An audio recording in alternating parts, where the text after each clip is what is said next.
Bom dia, boa tarde ou boa noite. Seja mais uma vez muito bem-vindo ou bem-vinda ao nosso Núcleo de Telesaúde da UFRR, uma parceria entre a Universidade Federal de Roraima e o Ministério da Saúde por meio do Governo Federal. Para acompanhar nosso trabalho, siga as nossas redes sociais. No Instagram, @ufrr.telesaude ou no YouTube Telesaúde UFRR. Para acompanhar completamente todos os serviços que são oferecidos por esse núcleo de telesaúde, acesse o nosso site www.ufrr.br/telesaúde. Eu sou o professor Dr. Gleuber Henrique, professor do curso de medicina desta universidade e um dos membros desse núcleo de telesaúde. Hoje vamos continuar as nossas aulas falando sobre diabetes gestacional. Por isso, mais uma vez, obrigado por acompanhar o nosso canal. Para a gente iniciar, vamos trazer aqui alguns dados epidemiológicos sobre a prevalência do diabetes gestacional em todo o mundo. Como a gente vê aqui por essa imagem, existe uma certa semelhança entre os continentes no que se refere a percentuais de ocorrência desse tipo de diabetes. Na América do Sul, 11,2% de todas as gestantes vão desenvolver o diabetes gestacional aí durante esse percurso da gestação. É um panorama semelhante à ocorrência do diabetes como um todo, né, tipo 1, tipo 2 e outros tipos, que é aproximadamente 10% da população. Então, aproximadamente 10% de todas as gestantes vão desenvolver diabetes gestacional durante esse período gravídico. 1 a cada 10 mulheres. E por que esse tema é importante ser discutido aqui? Porque o diabetes gestacional ele traz as mesmas complicações, os mesmos problemas que qualquer outro tipo de diabetes.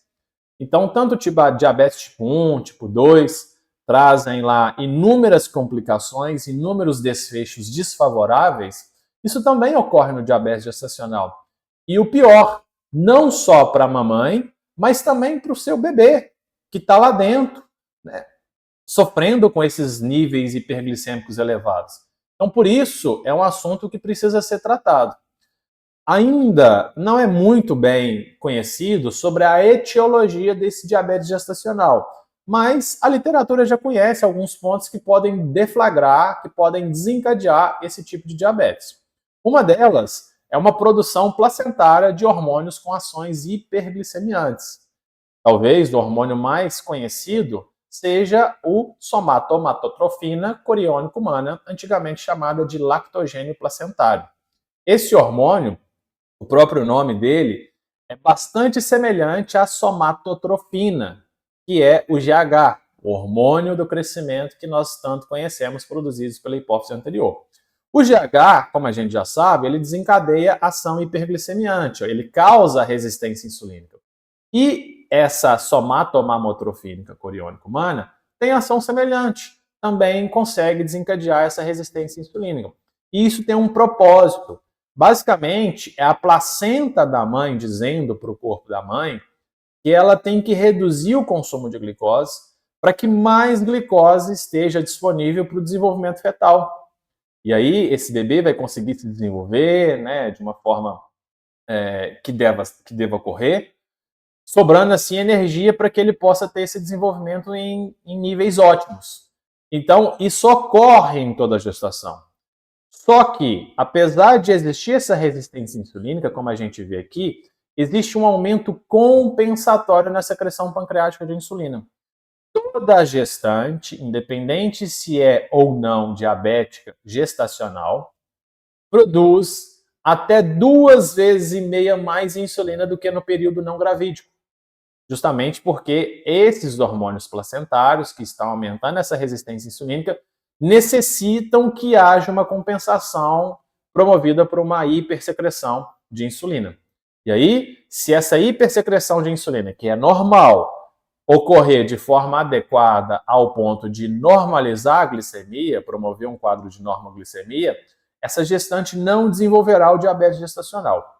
Mas, se mesmo assim, produzindo 2,5 vezes mais insulina durante o período gestacional, isso não for adequado, ou seja, foi inadequado, essa gestante então desenvolve o diabetes gestacional.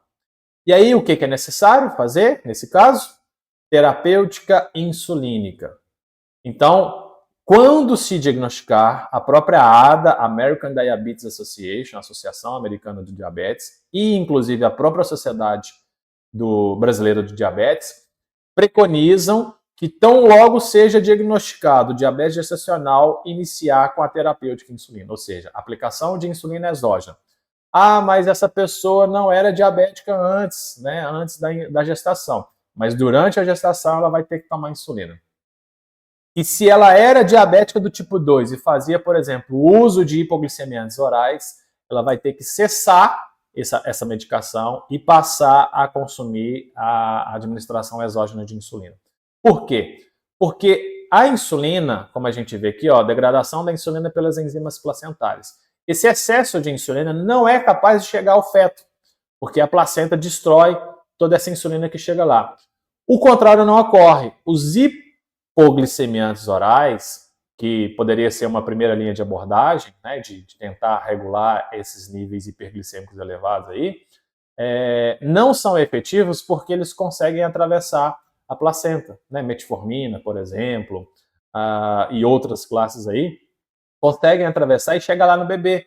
Então, basicamente, se essa gestante consome esses hipoglicemiantes orais vão chegar diretamente no bebê, o que não ocorre com a insulina.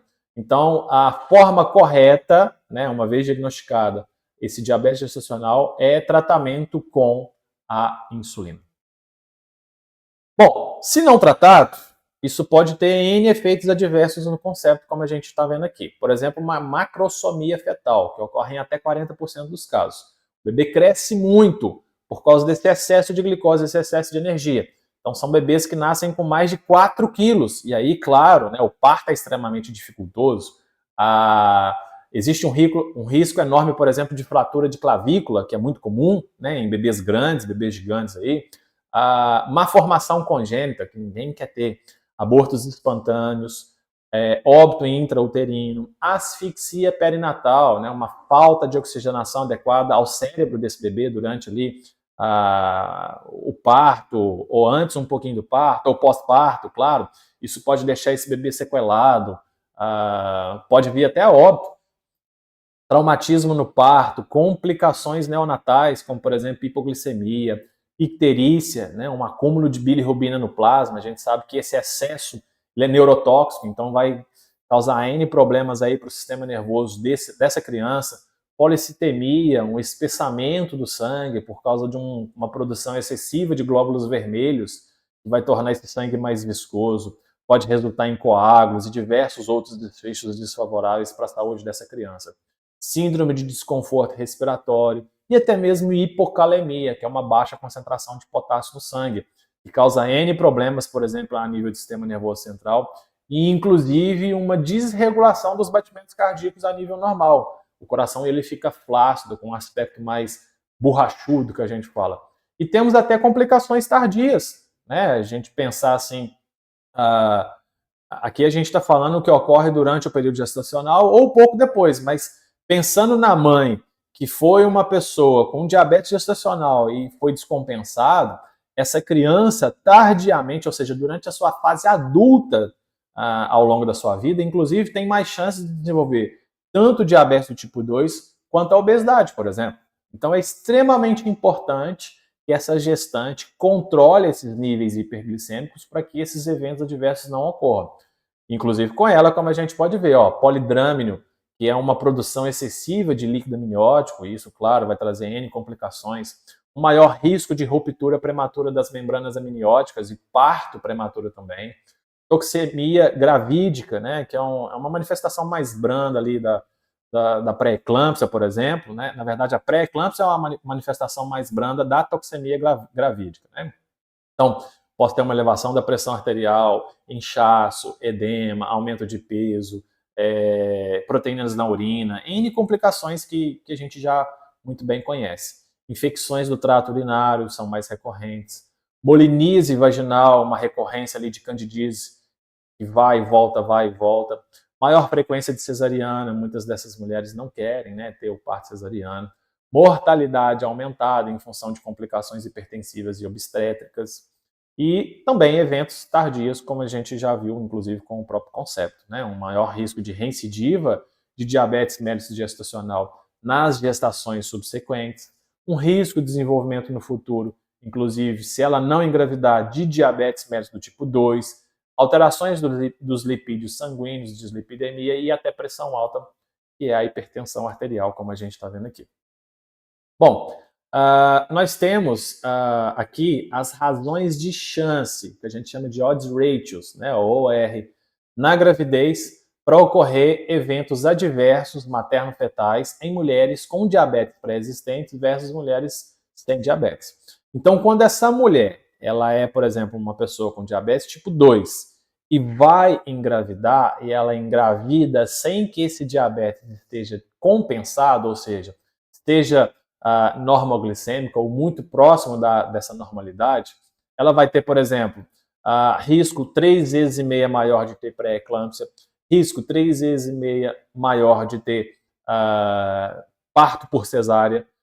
Para o bebê, eu tenho aí um risco 2,3 vezes maior de ter defeitos congênitos não cardíacos, 4,6 vezes maior de ter defeitos congênitos cardíacos, um parto prematuro 3,4 vezes maior, desse bebê nascer morto 3 vezes e meia maior, macrosomia quase 2 vezes mais, hipoglicemia neonatal 26,6 vezes mais, distúrbio respiratório neonatal 2 vezes mais, icterícia neonatal 2,8 vezes mais e mortalidade próxima do nascimento ali de 3,39 vezes mais. Então, por isso é extremamente necessário que aquela mulher que já é diabética, antes mesmo de engravidar, controle todo esse quadro, né, hiperglicêmico para que esses desfechos desfavoráveis não ocorram aí durante o período gestacional. E aí a própria ADA, né, o American Diabetes Association, que é a Associação Diabética Americana, ou Americana do Diabetes, aí, ela traz em seus guidelines, inclusive do ano de 2024, as metas relacionadas com a gravidez. Então, para aquelas mulheres que já são previamente diabéticas do tipo 2 ou tipo 1, elas precisam, quando engravidar, estar com a hemoglobina glicada pelo menos abaixo de 6,5%. Se elas não estiverem com isso, é recomendável que elas não engravidem até que atinja essa meta, né? E aí, inclusive, essa própria publicação da ADA traz ali um checklist, uma lista de cuidados para pessoas que já têm diabetes previamente, antes da concepção, ou seja, cuidados pré-concepção, né? Cuidados que envolvem educação para a saúde ali, por exemplo, ela entender que ela precisa minimizar o sobrepeso, né? Não ter preferencialmente sobrepeso ou obesidade, que isso vai causar N malefícios, um planejamento alimentar, uma correção das deficiências nutricionais que pode ocorrer, então é necessário aí fazer N exames, uma bateria de exames ali para ver se tem uma anemia vitaminosa, uma falta de algum mineral, carência de alguma coisa assim. Se abster da ingestão de cafeína, que a gente sabe, e se essa gestante prepara o seu alimento, ela usar técnicas que são seguras, né, para preparação, higiênicas ali para preparação dessas refeições. No que se refere ao estilo de vida, iniciar a prática regular de exercício físico, claro, com liberação médica, né, desde que ela não tenha nenhuma contraindicação absoluta. Tomar muito cuidado com quadros de hipertermia, uma elevação da temperatura corporal de forma significativa, porque já se sabe que isso causa má fechamento do tubo neural da criança, do bebê. Então, não elevar a temperatura corporal de forma significativa e ter noite de sono com sono de qualidade, com quantidades adequadas, né, de horas de sono, um sono adequado aí. Além disso, né, ter uma educação para o diabetes, para controle e tudo mais, e, claro, fazer uma suplementação ali de 400 microgramas de ácido fólico de rotina, né, diariamente, bem como ter um uso adequado de suplementos, de medicamentos que são de venda livre, né, tomar muito cuidado ali com medicação que possa ser obtida ali sem a receita médica, mas que as pessoas abusam, como a gente sabe que ocorre em alguns casos. Então, assim a gente encerra. Essas foram as referências que nós utilizamos para a confecção dessa videoaula. Eu espero que você tenha gostado. Não esqueça, se você ainda não está seguindo as nossas redes sociais, né, o Instagram, o Facebook, o YouTube e inclusive o nosso site ali para você se manter atualizado. Um grande abraço e até a próxima.